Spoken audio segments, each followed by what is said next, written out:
Hi guys, Kinley here from Orkney Uncovered Privateers, in amongst the Churchill Barrier 2 blocks. You can see them here ahead of me.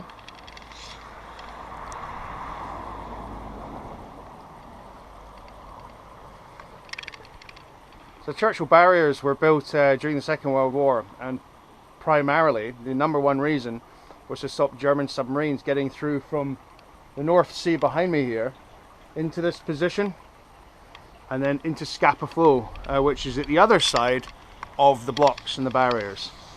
It was a huge undertaking. It took the entire war to build the Churchill Barriers, and roughly from around about March 1940 until the 12th of May 1945, so 4 days after VE Day, before they were fully opened.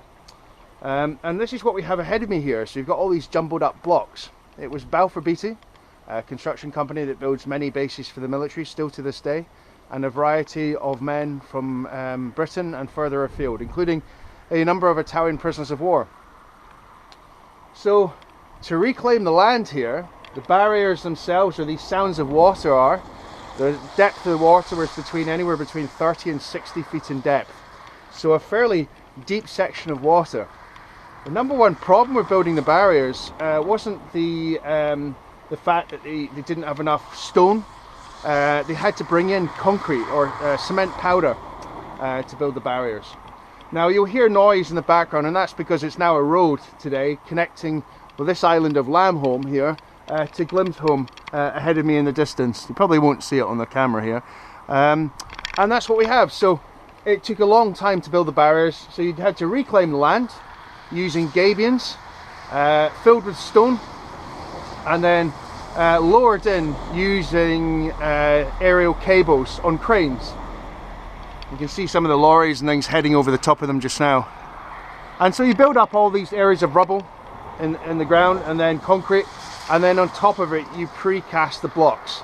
So you've got 5-ton and then 10-ton blocks in which to add to the actual structure itself.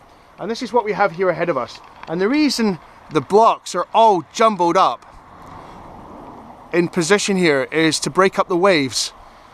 So barrier 2 here is 2,200 feet in length. It is the most susceptible to storm damage from the North Sea. So the North Sea heading out to the east here in the distance, you can see these snow clouds in the far distance, and then you've got Scapa Flow on the other side, and I'll show you that in a minute. And so there's no water seepage going under the barriers whatsoever, because if there was, that would destabilize the barriers and they would collapse. So it's basically concrete, sort of a triangular formation of concrete and stones all the way down to the seabed, and then on top of that up to 60,000 blocks, 5-ton and 10-ton blocks. So what happens is the waves come in, they stop, sand, sediment, then it's left behind.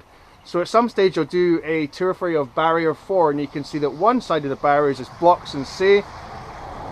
The other side of the Churchill Barrier number 4 is all sand dune. But if you look under the sand you can see the blocks. But the blocks themselves, these ones here ahead of me actually, the council in the last few years have tried to add newer blocks to reinforce these barriers. But you can see the sort of state of the damage of some of them. And to try and help with the building of the barriers, they added glass, so a recycled glass to build them. That's what you can see here. So pretty badly decayed, these ones, and that's because of salt water, as you know, probably damages everything so over time. So this is Churchill Barrier 2. When we were kids, and I'm not saying that you should try this because it is dangerous, we would try, under parent supervision, walk from one side of the position here to the other, just over the blocks. But that is unwise when it's wet and raining, because it's very slippy. Or alternatively drive over and look at them safely from the other side of the Churchill Barriers. What you have ahead of you here are some of the block ships. So the block ship with the mast sticking up is from May 1940. Block ships were sunk primarily in the First World War to stop German access from the submarines into Scapa Flow. But during the night of the 13th of October 1939, a German U-boat called U-47, commanded by Captain Lieutenant Günther Prien, made his way in through the position here in the distance in towards Kirk Sound, which is at the other side of this barrier, this island. And unfortunately for people here in Orkney and for 835 men, he made his way in through to Scapa Flow on the surface, past some block ships that had become separated during the 21 interwar years, and he torpedoed a battleship lying at anchor, and that battleship was the Royal Oak. So it was a great loss of life at the beginning of the war, and a tragic end to the mighty Oak. So during the First World War she was a Sovereign class battleship, Second World War a Revenge class battleship, and every year we remember her.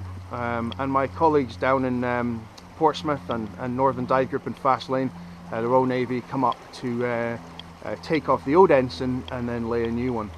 And that's why the Churchill Barriers were here, because the military thought, well, if this is going to continue happening with submarines heading through these types of positions here, let's make a permanent feature to stop that happening.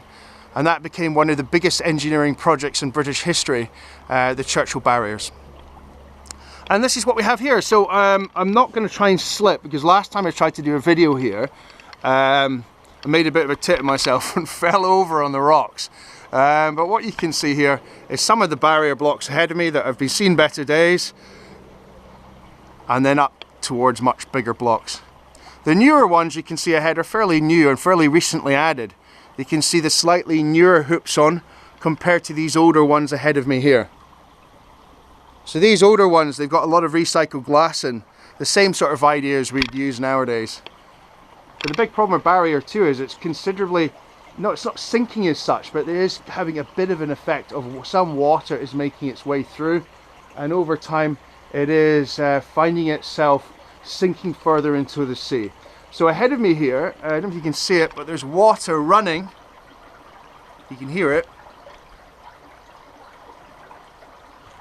Water running down from the other side of the barrier.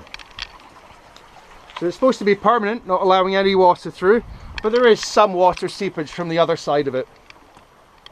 Now, very carefully, I'm going to walk up over the stones here without slipping and show you across to the other side of Churchill Barrier 2, and you can see where Scapa Flow is. Some of the newer blocks ahead of me here.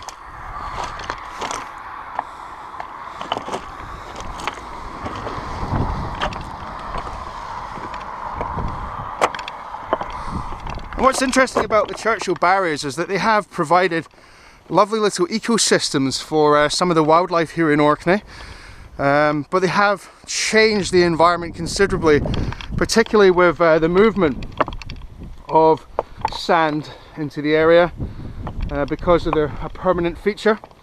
And so the tidal difference between either side of the Churchill Barriers is up to an hour and a half. So here it's fairly high tide just now anyway, but nice and calm. And when we walk across the road, you'll see the western approaches.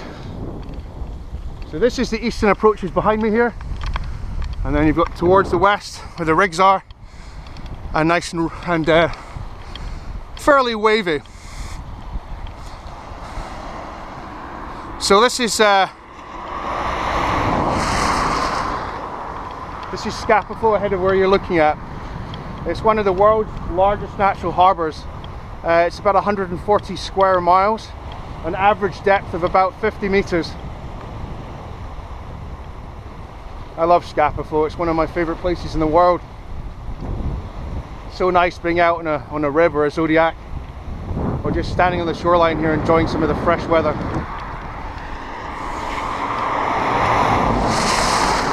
Now, one of the interesting things about when it becomes very windy, so we have a prevailing westerly here in Orkney, so you tend to find that it can be pretty severe from the west, but more recently it's been southwesterly, is that they will close the barriers. The police will close them because it's dangerous to cross.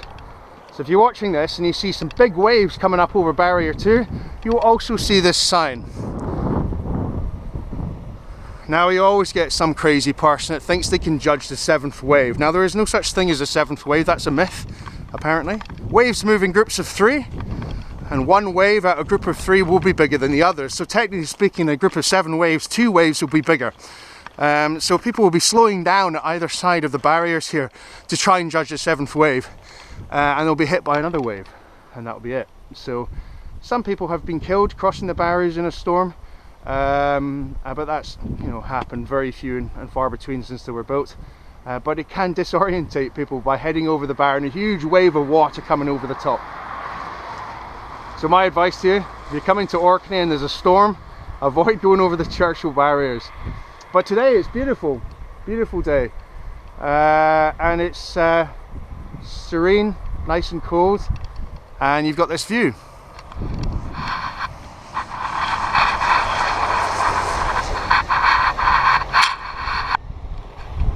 I've got this selfie stick my mum gave me, so I'm not sure if it's going to work. You got the quarry there of Lambholm, which they used to build the Churchill Barriers.